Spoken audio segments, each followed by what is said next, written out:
Hello, আসসালামু আলাইকুম guys. আশা করি সকলে অনেক অনেক ভালো আছেন ভাই। ভালো না থাকা তো কোনো কথা নাই, কারণ হচ্ছে তাণ্ডব কিন্তু অলরেডি ভাই তাণ্ডব লাগাইয়া দিছে সিনেমা হলে। ঠিক আছে ভাই, যেখানে যাইতেছি সবাই বলতেছে দারুণ হয়েছে, অস্থির হয়েছে, কি হয়েছে না হয়েছে।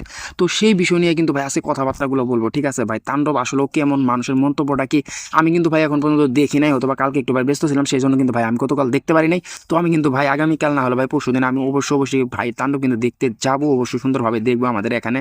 মানে যেভাবে দেখবো ভাই রে ভাই অস্থির লাগবে কিন্তু। ঠিক আছে, অলরেডি কিন্তু ভাই তাণ্ডব অলরেডি বলা চলে তাণ্ডব লাগিয়ে দিয়েছে। সাকিবিয়ানরা সবাই কিন্তু যেভাবে ভাই তাণ্ডবকে সাপোর্ট করতেছে বলা চলে ভাই অস্থির লাগতেছে। চলুন আমি আপনাদেরকে ভাই কিছু কমেন্ট পড়ে শুনিয়ে দিই যে আসলে তাণ্ডবটা কেমন হয়েছে, ভালো হয়েছে নাকি আসলে অনেক বেশি খারাপ হয়েছে। ভাই রে ভাই কি আর বলবো, অনেকে বলতেছে ভালো হয়েছে, অনেকে বলতে খারাপ হয়েছে। ঠিক আছে, তো চলুন আমি আপনাদের কিছু কমেন্ট পড়ে শুনিয়ে দিই। এটাই শাকিব খান, নিজের রেকর্ড নিজে ছাড়া আর কেউ ভাঙতে পারবে না বাংলার মাটিতে, তিনি বলতেছেন এই কথাটি।